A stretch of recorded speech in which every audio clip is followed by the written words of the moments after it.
one of the things that seems to be at the root of all religions is not so much an explanation of how everything started, but more a promise of how it won't end. The offer of something after the one certainty that we all have in our lives, the certainty that we will die. Now, we're all driven by our genes and survival instincts to survive and stay alive, but the prospect of death fills some people with an absolute dread. In fact, I say that it's filled most people who've ever been alive with dread to the point where they'll listen to anyone offering a workaround. And I think that that is what gives religion its power. The theists seem to think that this promise of immortality gives them the winning card. It removes the fear of death. They have the prospect of eternal life. But does that make any sense at all, even as a hypothetical argument? As I said before, I don't fear death. The manner of my dying, yes, but not actually being dead.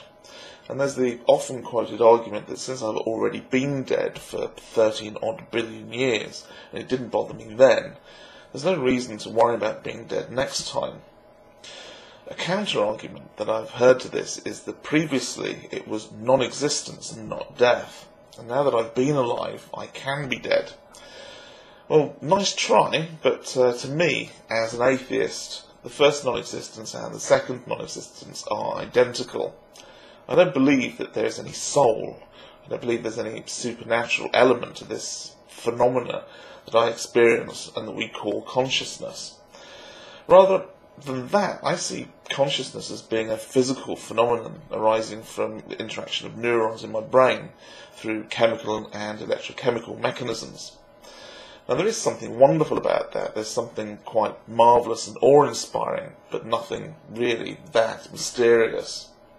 The me that I consider me simply exists as physical and electrochemical patterns in the mass of cells and fluids that form my brain. The idea that consciousness relies on some supernatural components, such as a soul or spirit or some as yet undetected life force, makes no sense at all to me. When the activity or the structure of my brain ceases to support that pattern, the one that I call consciousness, then that consciousness will be gone. And it's no different from blowing away a sand painting. Everything physical that ever was is still there, but the pattern has changed. And I say that change is the key reason not to fear death, because life is change. And rather than being something to be feared, death is part of life, not just as a metaphysical concept or as some kind of philosophical point of view. It's part of who we are. In fact, it's part of what makes us who we are. The pattern of consciousness that is me was formed partly by genetics and partly by my environment and experiences. And I think it's highly likely that there will be some stuff that's hardwired into my brain from birth, but I also think that much more of this is basically just memory, logging, interpreting and storing of my experiences. And it's the sum of those, along with chemical factors that affect how I react to the world around me and how I react to my own thoughts. And then these in turn become a change to the pattern again. That, I think, is the key point that I'm trying to make here. As I've said, life is about change. And the pattern that is our consciousness changes with time, elements being added and taken away. We have this idea that our lives are somehow continuous, that our consciousness is travelling through time, experiencing events unfolding around us, and our memories of the past events is what gives us a sense of continuity. But I think that that sense of continuity is an illusion. I don't feel the same that I am today, the same person that I am today that I was 20 years ago.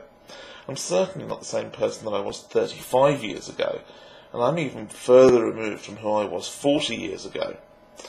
I think a more accurate representation is going to be this. So let's take a look at this little guy. I don't remember this photo being taken. I don't remember any events from this time at all. I have nothing in common with this little stranger, and to think that we are the same in any way other than the fact that we've shared the same physical body doesn't make any sense to me. I go far to say that his wants and his desires and even his personality are pretty much gone and lost. The memories that made him who he was no longer exist. What about this person? When I'm more aware of him, I can remember some parts of his life, but again, we're not really the same person. Most of his life is a blank to me. Our behaviour, our aspirations, our view of the world are so different that to say we are one and the same person makes no sense at all. There are people here on YouTube with whom I have more in common than this boy. And what about him? I can assure you that my view of the world is unrecognisable next to this chap. Probably all that we share is some memories of his life. And as time moves on, these people get closer to how I am today, until I start recognising them as me, not just in the sense of images, but as people. So, what does this little trip down memory lane tell me?